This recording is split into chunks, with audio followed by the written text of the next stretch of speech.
Couple people asked how he was doing. There he is. Morning, buddy. How you doing? No tag yet. Don't know if one's been made yet. That's usually the holdup. I mean, geez. The powers that be that make the tags knew that the calf was here that morning. Oh well. Another nice heavy dew. 53 degrees this morning. A little warmer. But top of that soaked. Brooks pickup pretty much all soaked. Half the windshield anyway. That looks like, maybe, is that one Batman? Huh? Are you Batman? I don't know, but that's a kind of a eerie stare. Should I run? Or should he run? Yeah, you see from here. Probably can't see it on camera. I can see it. All the pasture that's in the shade is obviously very wet. So those bales will wait a little while before I pick them up. No big deal. And the holdout doesn't even look close. I wish she'd do something like 3 months ago when she should have. Oh well, anyway. I'm going to do some contemplating and figuring on the mower. I got to make a phone call here in a little bit. Means this is Friday. It's my last chance to get anything from Tom if he has anything. Like cultipacker bearings, which he never even got a tracking number on. And after 7 days not seeing him, he was going to get a hold of him and say what the heck. And yeah, I may end up having to cut the pieces that I need. He's got the fancy equipment, you know, a couple keystrokes and flip a switch, and then it's done. Or he'll just throw it on a lathe and turn out a couple pieces. But anyway, I'm gonna figure something out for the day. Well, sun's trying. It's been off and on. Thought I'd show you the handiwork. Gravel that Steve brought. Makes it down to gate posts there. And into the other section just right there. All the dirt that Ron brought spread out between those two. I think I did pretty good with that dirt. Push a whole pile out in about 10 minutes. I spent a little time this morning. I had this first run smoothed out pretty good and packed. The other one I just packed it this morning because I didn't do it last night. And weaseled the gravel that was there. I had put up into a pile up here to get it out of Ron's way, or part of it anyway. And I just weaseled that around and spread it back out, cut a ditch so the water won't go down there anymore. It still will off this downspout, but at least what runs across in front of the barn there won't be going that way. And this morning, see, since COVID, wonderful Oregon DMV, half the stuff you want to do is by appointment only. And I had to go through the bullshit so I could renew my license. Becky had to go through the bullshit to renew hers. And I mean, there were people over a year ago who their licenses were expired, but they couldn't get an appointment.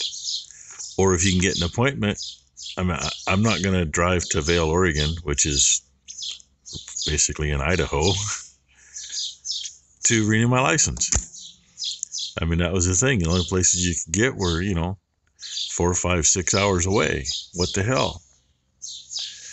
So anyway, Thailand got lucky. She actually got an appointment in Hillsboro.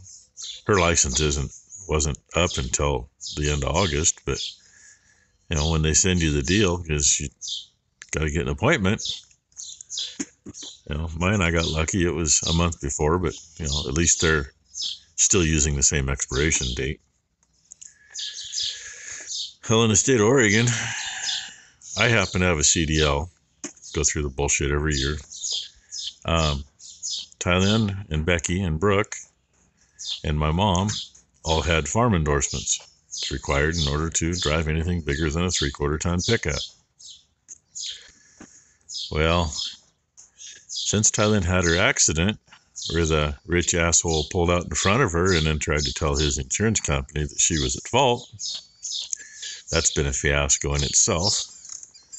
For some strange reason, they're making you redo your farm endorsement.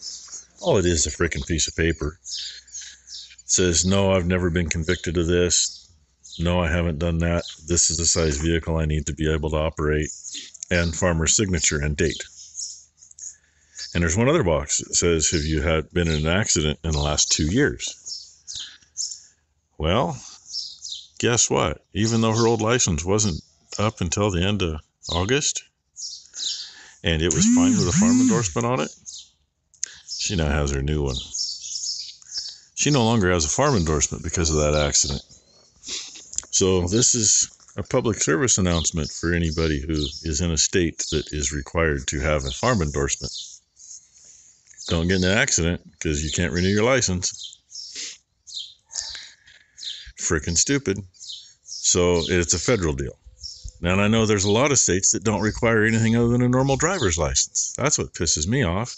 Let's punish the states that require the farm endorsement. So in order to get her farm endorsement back, she has to pass the CDL written exam. And now apparently there's a new exam, or a test, simply for farm endorsement, which there's no information on that at all. People at DMV had no clue. They couldn't figure out why it wouldn't let them override the thing and give her a license until they got to look at it and, oh, well, this is a federal thing that just went into effect a month ago. Her accident was way before that. But guess what? Doesn't matter. So now she can't drive anything around here. Frickin' perfect. So anyway, thought I'd let you know that little tidbit.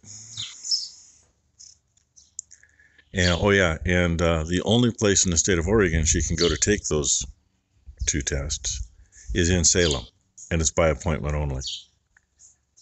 As of yet, we haven't found out how far out the appointments are. So it may be a year from now before she can do anything. And I mean, if you go another year after that, well, actually you don't need to go that far. You go about, 18 months? That'd get to where that little box that says 2 years means no instead of yes. So anyway, I figured I'd throw that out there. Just one more frickin' thing. I mean, it's kind of nice if she can run a little truck on the road, and we've got a few places that there's no way I can get the semi into to get bales out. We use the little one instead, and usually I'm unloading the semi from somewhere else while the little patches are getting hauled in. So let's just cost us another few days. What the hell? At first, DMV said, well, it seems that the governor did this. Well, our governor's a piece of shit. She's publicly stated that the state of Oregon has no use for agriculture at all. You know, when half of Eastern Oregon was burning a few years ago on national news, she said, it doesn't matter. It's just farm ground. We don't need it. All our state's money is in tourism and high tech. She obviously doesn't look at the financials of the state because agriculture is still way above even high tech, even though we have too many of those. Anyway, that's my rant for the moment and your PSA. I'm going to grab a bite to eat and go out and bring some bales in. Finally out here. That bale's deficient in extra twine. It's got both edges have 2 twine. Center don't have anything. It's alright. I know there's one out here missing an edge one. But I was going to talk about this. Let's see. That's a 6-foot bale. 6 foot, or once in a while end up with one that's only 5 foot. When they come out of the baler, they'll land on end. And you really would have loved the bale out in the middle of that field. It wouldn't come off. Finally got it to come off, but it laid down right. Or I flipped them over before too. But I'll let her load it. Coming over here because twine hanging here. Take a look. Now, is it? Yep. That's the twine off the bale before. Just means I got twine for doing something. So it's probably twine off that first bale she put on. Be about right. And I was going to show you yesterday. I mean, you look here. Granted, those are molehills, but you see between them, ground's dry. Other thing you notice is just how close that frickin' mower's cut and the way it's set up. I've been on the phone and on the computer all morning trying to find the other shoes to put under it. There's what I wanted to show you. That's not dry. Even the little tractor, when she was up here scattering this stuff, I don't know which tractor that's from, but you know, I can step on that and flatten the tire track out. That's how wet this spot is. The little tractor, it sunk in good too, and it don't weigh anything. Oh well. Get this done and move on to the next project, which means work on that frickin' mower. And in the long run, hoping it does rain like they're saying, so I got time to get the things done to it I want to get done to it.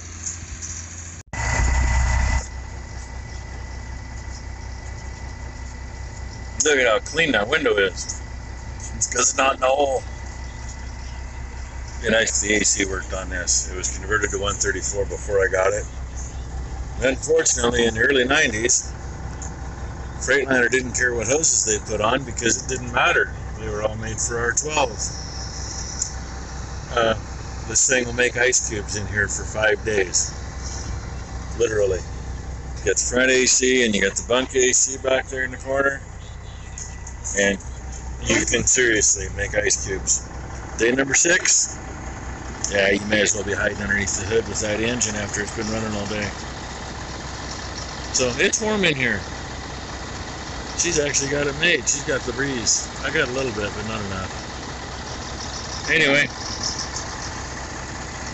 most of this loads off that field. Top it on this one, and might get it all in one more load. I don't know. I didn't pay attention to bale count that hard. So that's what it is. Maybe it's 2 loads. I don't care. We'll get her done. Get her started on a custom job. That over there is ours. That looks like shit. That looks way worse than last year. But his, on the other hand, it's about twice as much as last year. So good for him. But we got to get this thing so it'll make a bale. Well, it'd be baling. He says, "Oh, I'm sure it's dry." I told him to come out and check it. Called back, "Oh yeah, it's good." He's raking a little patch tucked over in the trees over there. Stays damp on the bottom, so hopefully it's dry when she gets to it. There's not a lot here, but you know, money in the bank. I just checked moisture since she forgot to grab the tester out of the pickup. Running 9.5 to 15, so, and the more dust coming off of it, the drier it ought to be, right? Well, this would be the little patch that he was raking this morning, so it would get dry enough. You can see where she made it to. You can see the look on her face. She's been at this, digging this thing out for quite a while. Can you tell? This is all just out of the pickup. His million-year-old rake. He says, "Oh, it only bunches on the corners." Well, look at the windrows. And she wasn't to the corner when it happened, because otherwise there'd be a bale sitting over there. Texas is smaller than half the damn slugs and shit that it leaves. And just for fun, she already had this side cleaned out. And he actually come back and helped clean the side she's working on. And just for fun, I grabbed the moisture tester and I said, "That's packed tight enough to test. See what it is." Well, 24 to 30%. It ain't dry. I've been trying to sell him a old 56 New Holland rake that's in good shape. It's really easy. Last him for a million years. It's really easy because I'm going to tell him I'm not doing it next year. So he's SOL and he'll figure it out himself. And I don't know if we can see his old rake from here. No, it's on the other side of the little tractor in that scatter rake. It's an old 4-wheel whatever, steel wheels. I told him I'd take X number of dollars and trade him. And I'd take the other one and use it as a yard ornament. I told him that 2 years ago.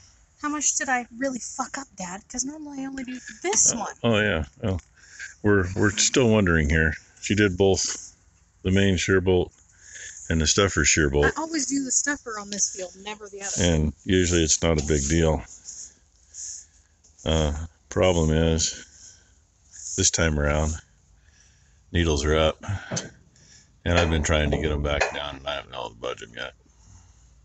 Because you got to kind of use the flywheel and the stuffer to get it far enough to pull. And I don't have any tools with me to back the auto brake off, and I don't want to back that off anyway. So we're still fighting it.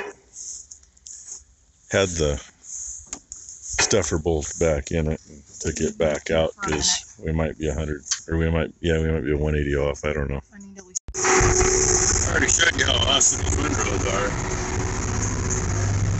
That short windrow over there was a clump about 10 feet long. Now it's a manageable windrow, what, 50 feet long?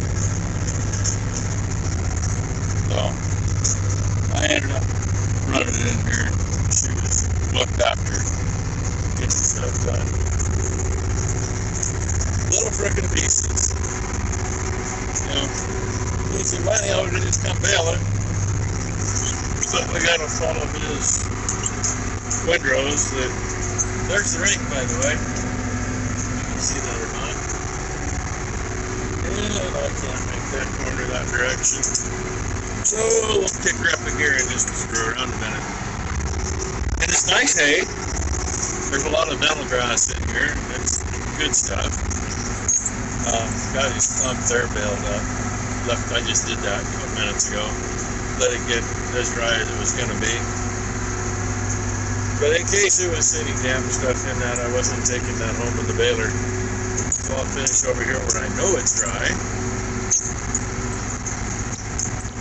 And it's 5 o'clock. And where their driveway comes out on the road is on the wrong side of a hump, and it's a busier than shit road. Narrow too. So usually if we gotta get in and out of here, the vehicle goes out first and then lets you know if you can really get out or not. So that's why I kept the tire around so I could do this. Yay. And this baler, I got some figuring. This is a 98 stroke a minute baler. Average 20 strokes per bale, give or take, right? So we should be pumping out 5 bales a minute. But with the thin stuff and then the clumps, I spent most of my time in first gear and half my time with my foot on the clutch. So there's no way that I've only done, I suppose there's probably 60, 70 bales out here anyway, maybe more than that in this piece. But there's just no way that I've been anywhere close to 5 bales a minute. Which just makes it cost that much more to bale. And he's probably going to get a surprise anyway with the price of fuel. We got to raise our rates. There's no two ways about that. But look at this. Here's what a real rake operator that runs real rakes did by hand.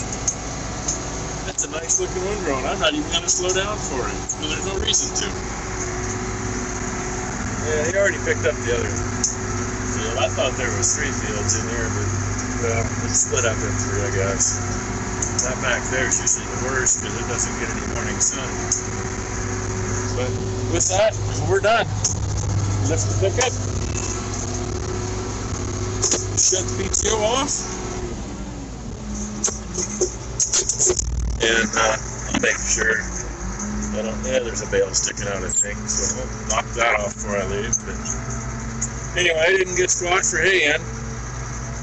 And it's warm enough out now, and I'm tired enough, I may not finish unloading the truck tonight. Well, anyway, there's your video. Thanks for joining us.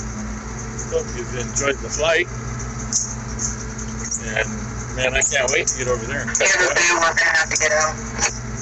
Yeah, she just told me what I already knew. I can see it in the shadow. Anyway, usually this guy takes that and we put it in small bales, but it's going in big bales. That's what we used to do with it anyway. But there ain't a lot there and it looks like shit. Oh well.